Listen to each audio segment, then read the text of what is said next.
Hai, apa kabar semuanya? Semoga kabar Anda baik-baik saja. Terima kasih karena sudah memberikan support dan juga kesetiaan Anda untuk membangun channel Codot Film. Yuk kita lanjutkan alur ceritanya, sambil siapin kopi dan cemilan, setting suara volume full. Gasken. Si Hao menerobos, merasa lebih kuat dari sebelumnya. Cahaya yang merembes keluar dari matanya seperti pedang tajam. Ketika mereka menyapu tebing, suara zeng-zeng akan berdering di udara.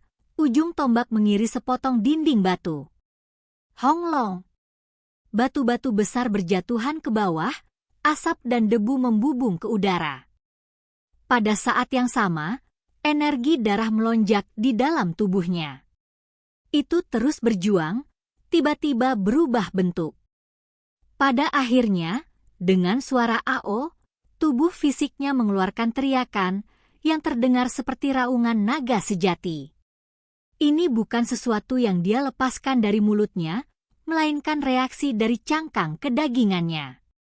Dagingnya beresonansi, tulangnya bergerak untuk melepaskan teriakan drakonik ini.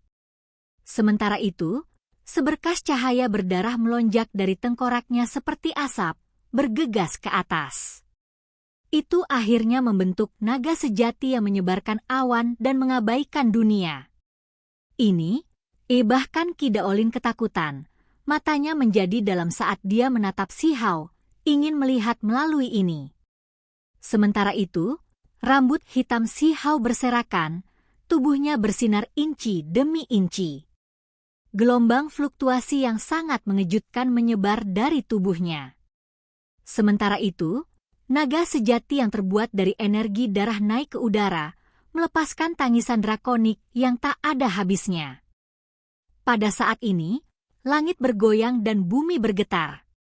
Daerah di sekitar gerbang gunung yang jelek bergemuruh dan bergetar. Puncak gunung juga bergetar, seolah-olah akan runtuh. Alam ahli tertinggi, energi darah ke surga sudah cukup mengejutkan, tetapi bahkan dapat membentuk naga sejati, terbentuk di atas kepala dan menghadap ke 8 arah.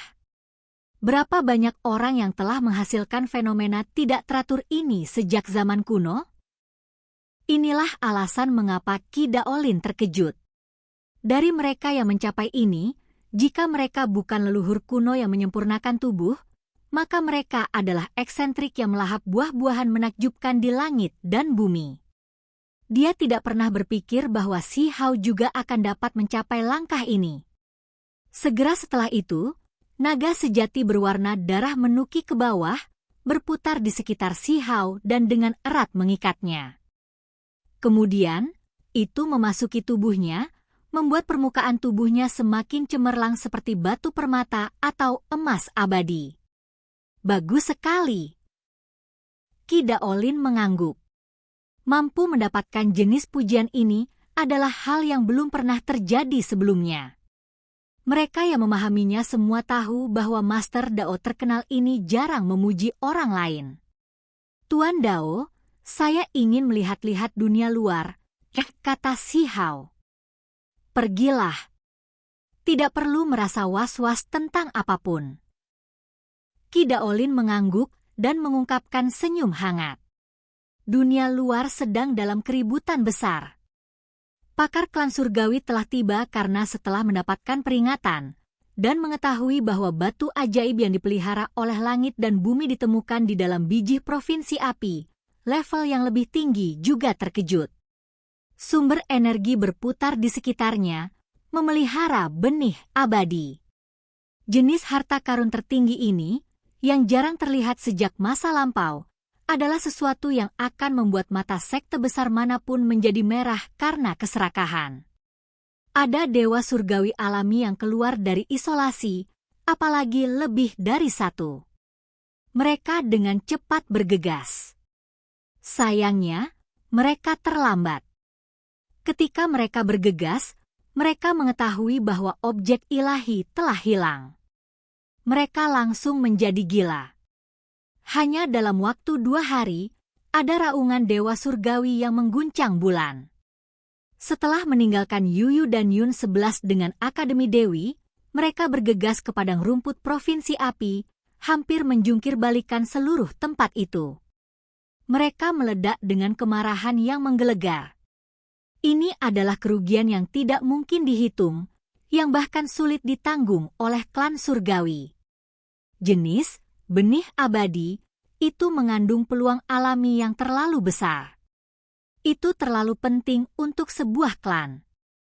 Klan surgawi sebenarnya memindahkan 2 dewa surgawi sekaligus ke provinsi api. Materi ilahi macam apa sebenarnya yang membuat mereka menjadi gila seperti ini? Kota Fufeng, kota yang berdekatan dengan Akademi Dewi dan di perbatasan provinsi api. Banyak orang sedang mendiskusikan ini sekarang. Xi Hao tiba di tempat ini, diam dan tidak menonjolkan diri. Dia mendengarkan gangguan yang terjadi dalam 2 hari terakhir. Benar-benar ada gangguan besar. 2 dewa surgawi yang agung kehilangan akal sehat mereka saat mereka berteriak di padang rumput, mengejutkan sekte-sekte besar dari semua sisi. Semua orang berspekulasi bahwa mereka telah kehilangan benda yang hebat. Mungkinkah mereka menggali emas abadi dan mencurinya oleh seseorang? Seseorang sampai pada kesimpulan ini, dan kemudian segera ada orang yang terkejut. Segera setelah itu, darah jantung mereka melonjak. Begitu hal semacam itu muncul, pasti akan ada gangguan besar. Akan ada pertempuran antara master sekte. Bahkan di era kuno abadi, ini masih merupakan bahan berharga yang luar biasa, sangat langka di seluruh dunia. Jika seseorang ingin menjadi abadi, mereka harus memiliki senjata yang sesuai yang terbentuk dari bahan abadi. Bahkan ada lebih sedikit kebutuhan untuk berbicara tentang era saat ini.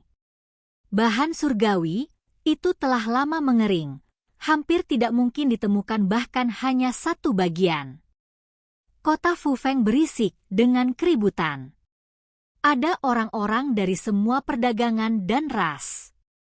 Semua orang berharap, mata mereka penuh gairah, ingin melihat jenis harta yang luar biasa itu. Klan surgawi belum membocorkan siapa yang mencuri materi berharga itu? Xi Hao bertanya pada makhluk di kota. Seorang tetua menggelengkan kepalanya dan berkata, mereka hanya mengatakan bahwa manusia tercela mencuri harta surgawi dan bahwa mereka akan membuat orang itu menyesalinya. Jika orang itu tidak menyerahkannya, mereka pasti akan membuatnya berharap dia mati daripada hidup. Ketika Xi Hao mendengar ini, dia hanya bisa mencibir. Sejak dia meninggalkan klan surgawi, dia belum pernah mendengar berita tentang Huang sebagai Xi Hao. Mereka tidak pernah membuka kedok identitasnya, jadi mudah untuk melihat bahwa mereka masih bersekongkol melawannya. Alasan mereka tidak membuka kedok identitasnya adalah karena mereka takut sekte besar lainnya akan mengetahui bahwa dia tidak hanya memiliki teknik kaisar petir, tetapi juga berasal dari alam bawah dengan teknik Kunpeng. Klan surgawi menginginkan segalanya untuk diri mereka sendiri, berharap mereka dapat menangkapnya sebelum orang lain dari alam yang lebih tinggi mengetahui hal ini. Berita bagus, keberadaan pencuri harta karun itu tampaknya terungkap. Tiba-tiba, suara teriakan terdengar melalui kota Fufeng. Seseorang membawa berita terbaru dari kedalaman provinsi api. Di bawah kemarahan 2 dewa surgawi yang agung, mereka menampilkan metode rahasia terlarang. Dari petunjuk yang mereka temukan, mereka secara terpisah mengikuti mereka, menargetkan beberapa warisan. Kemungkinan mereka akan mengambil tindakan berat. Xi Hao terkejut. Apakah klan surgawi menjadi bodoh atau gila? Dia dengan jelas mengekspos dirinya saat pergi, memberitahu mereka siapa dia. Jadi mengapa mereka akhirnya melampiaskan amarah mereka pada orang lain? Warisan mana yang mereka ragukan dan tekan? Seseorang bertanya. Ada desas-desus bahwa 2 dewa surgawi yang agung pertama kali mengunjungi tambang ilahi klan Merak. Mereka awalnya dengan paksa masuk, tetapi mereka akhirnya berhenti, tidak memasuki konflik. Kemudian, mereka pergi ke beberapa warisan yang relatif lebih lemah. Ketika Si Hao mendengar ini, dia langsung terkejut. Klan surgawi sebelumnya mencoba mengganggu klan Merak. Apakah mereka mengambil kesempatan untuk membuat sesuatu? Itu karena Pak Acok Divine Lord sebelumnya telah melindunginya di kota surga. Untungnya, klan Merak secara alami kuat, ras terkemuka dan terkenal di alam yang lebih tinggi. Bahkan jika klan surgawi dulunya adalah klan kaisar, mereka masih tidak bisa dengan mudah memprovokasi mereka. Kedua dewa surgawi itu mundur. Mereka mungkin menyadari bahwa klan ini bukanlah sesuatu yang bisa mereka provokasi dengan santai di dunia saat ini. Namun, berita berikut membuat Si Hao geram. Dia segera memahami niat klan surgawi. Kedengarannya benar-benar aneh, tetapi dua dewa surgawi memutuskan bahwa klan api dan klan lainnya curiga, secara pribadi memasuki tambang kuno mereka untuk meminta penjelasan. Bukankah warisan provinsi Sin itu? Mereka semua sepertinya berasal dari alam bawah. Ada klan api dan klan lain di alam yang lebih tinggi, tetapi mereka semua berasal dari alam yang lebih rendah. Bagaimana mungkin Si Hao tidak membuat koneksi ini? Dia segera memikirkan Huo Ling Er dan yang lainnya. Ini berarti bahwa beberapa klan besar di alam bawah juga memiliki fondasi di alam yang lebih tinggi? Dia sangat tersentuh. Baru hari ini dia mendengar sedikit informasi tentang mereka. Dia merasa sulit untuk tenang. Pada saat yang sama, Si Hao mengepalkan tinjunya erat-erat, merasakan kemarahan besar di lubuk hati. Gelombang kemarahan besar muncul di dalam dirinya. Dengan hal-hal yang sudah mencapai keadaan ini, sudah jelas bahwa klan surgawi melakukan ini dengan sengaja. Ini adalah ancaman dan peringatan. Mereka menghubungkannya dengan klan api dan yang lainnya, memaksanya untuk muncul dan menyerahkan benih abadi yang dia curi. Ada berita dari dalam provinsi api. Dua dewa surgawi yang agung benar-benar bergegas ke wilayah itu, apalagi bertindak sangat keras, memaksa warisan itu dan menganggapnya mencurigakan. Dua dewa surgawi yang agung sangat mendominasi, mengancam bahwa jika sekte-sekte itu tidak bisa memberi mereka penjelasan, mereka tidak keberatan melepaskan pembantaian besar-besaran dan membantai semua orang. Ketika Si Hao memperoleh berita tentang ini, matanya menjadi sedingin es. Dia mendidih karena marah. Segera setelah itu, dia meninggalkan kota Fufeng menuju provinsi api, memasuki padang rumput. Kemudian, dia tiba di tambang Celestial Clan. Dia segera melepaskan niat membunuh dingin yang menggigit. Energi darah bergolak, menyebar keluar El. Klan surgawi, saya telah kembali. Saya di sini untuk melepaskan pembantaian. Si Hao berkata dengan lembut.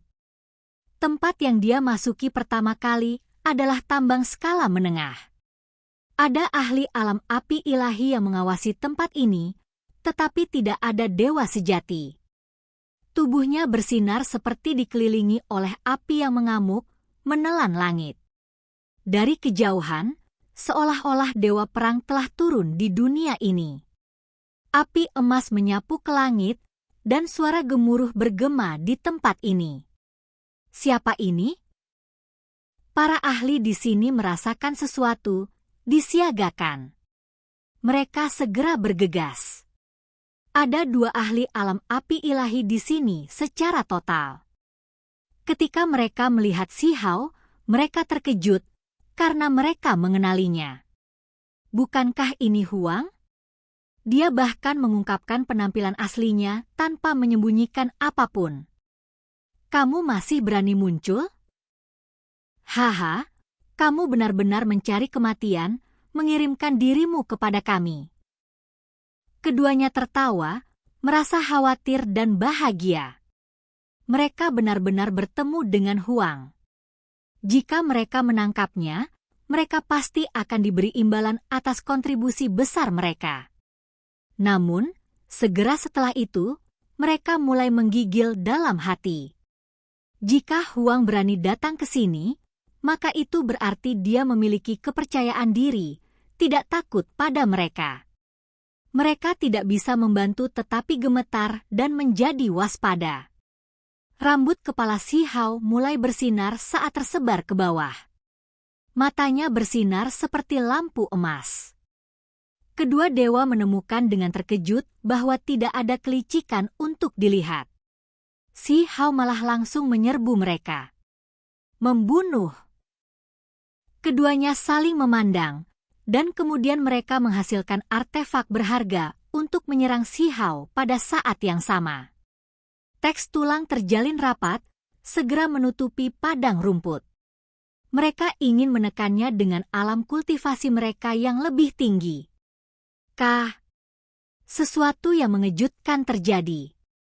Ketika Si Hao mengirim tinju yang menghancurkan, itu menembus artefak berharga, menghancurkannya dalam kehampaan. Cahaya cemerlang bersinar dengan gemilang. Apa? Ini adalah artefak magis Divine Flame, namun dia mampu memecahkannya dengan tangan kosong. Ekspresi keduanya segera berubah. Pada saat yang sama, artefak magis lainnya juga hancur, berubah menjadi hamparan cahaya keemasan yang terbang ke segala arah. Kekebalan kekuatan magis, rumor itu benar. Mereka berdua akhirnya mengerti. Artefak magis dibatasi, kekuatannya berkurang. Itulah mengapa mereka hancur begitu cepat. Individu di level mereka sebelumnya telah menerima berita bahwa Si Hao kebal terhadap kekuatan magis untuk waktu yang singkat. Hanya ketika mereka mengalaminya sendiri, mereka menyadari betapa menakutkannya itu. Si Hao bergegas, membawa serta api yang meluap. Dia sepertinya berjalan keluar dari api yang mengamuk saat dia menyerang dua ahli hebat itu dengan membunuh. Keduanya sangat marah. Dan pada saat yang sama, mereka merasa ini agak konyol. Ini hanya ahli tertinggi, namun dia berani menyerang dewa seperti mereka? Meskipun Huang adalah seorang jenius warping surga, ranah kultivasinya masih belum cukup tinggi. Tidak bagus, mengapa kekebalan kekuatan magisnya begitu lama? Mungkinkah dia berhasil memurnikan buah bodi emas? Keduanya ngeri. Mereka menghitung waktu, hanya mengambil tindakan ketika mereka merasa kemampuan Si Hao harus menghilang. Namun, mereka masih dibatasi. Kekuatan magis mereka menghilang tanpa harapan untuk kembali. PU. Wajah salah satu ahli alam api ilahi segera membeku. Tinju Si Hao menghancurkan tubuhnya, membuatnya cepat pecah dan kemudian meledak. Ledakan darah meledak. Seorang ahli kehilangan nyawanya. Wajah individu lain segera menjadi pucat, segera berbalik untuk berlari. Apakah ini masih seorang ahli agung? Seorang dewa tiba-tiba terbunuh dengan begitu mudah. Kamu pikir kamu akan pergi kemana? Bukankah klan surgawi menindas semua orang dengan kekuatan mereka? Hari ini, saya datang, dan saya akan melancarkan pembantaian di tempat ini. Si Hao meraung. Kecepatannya terlalu cepat, langsung mengejar. Bersama dengan raungan marah dan hamparan teks tulang, ahli ream api ilahi membalas, tetapi dia masih tidak bisa lepas dari nasib kehancurannya. Dia hancur berkeping-keping, darahnya sekarat di padang rumput merah, sehingga sekarat. Baru saat itulah waktu kekebalan sihir Si Hao muncul, perlahan memudar. Suara yang luar biasa terdengar di udara. Seluruh tambang ilahi dihancurkan oleh Si Hao, menyerah dan dihancurkan. Segera setelah itu, dia bergegas ke kejauhan. Ada tambang ilahi lain di depan. Ketika kemampuan uniknya muncul lagi, dia dengan tegas mengambil tindakan. Siapa kamu? Seseorang berteriak keras. Dia Huang. Jangan biarkan dia lolos. Itu masih 2 ahli alam api ilahi. Benar, aku Huang, juga orang yang akan membunuh kalian semua. Teriak Si Hao. Dia bergegas ke depan, meletus dengan cahaya surga yang meluap saat dia mengambil tindakan dengan kejam. Pu. Hujan darah menyebar keluar. Pertempuran ini tanpa ketegangan. Kedua dewa itu dengan cepat dibunuh. Selain itu, seluruh tambang kuno runtuh, terkubur di bawah puing-puing. Surga, berita bagus, orang yang mencuri materi abadi klan surgawi muncul. Kalian tidak akan pernah percaya siapa yang muncul. Ini sebenarnya Huang. Itu karena jaraknya tidak terlalu jauh dari kota Fufeng, itulah sebabnya berita segera mencapai tempat ini. Itu segera menghasilkan sensasi besar.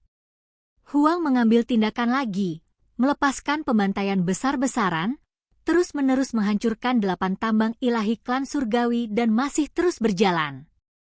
Dia tak terbendung, terus membunuh lebih dari 10 ahli alam api ilahi. Ketika berita ini menyebar keluar, kota Fufeng mulai mendidih dengan keributan. Ini benar-benar berita yang meledak-ledak. Itu terlalu mengejutkan. Setelah bertahun-tahun, bahkan jika ada beberapa sekte besar yang tidak cocok dengan klan surgawi, mereka masih tidak berani bertindak melawan mereka seperti ini, karena perang besar antar klan akan terjadi. Sekarang, ada seseorang yang berani menghancurkan pola ini. Huang telah muncul lagi, dan tindakannya sangat ganas. Ini tanpa diragukan lagi merupakan jenis penghinaan bagi klan surgawi. Dengan berani melakukan ini, itu sama saja dengan menantang martabat klan ini. Pada saat yang sama, itu adalah ejekan yang kejam terhadap 2 dewa surgawi itu. Huang mengatakan bahwa semuanya adalah perbuatannya, bahwa mereka bodoh, mencari masalah untuk orang yang salah. Kecerobohan, 2 dewa surgawi pasti akan dikecam oleh orang lain dan dijadikan bahan tertawaan. Tentu saja, yang paling penting adalah kekuatan Huang, benar-benar berani membantai tempat-tempat penting klan surgawi. Ini pasti akan menimbulkan kekacauan besar di Provinsi Api, serta menyebar ke seluruh alam yang lebih tinggi, mengguncang semua sekte besar. Bagus. Saya sudah lama berpikir bahwa klan surgawi tidak sedap dipandang.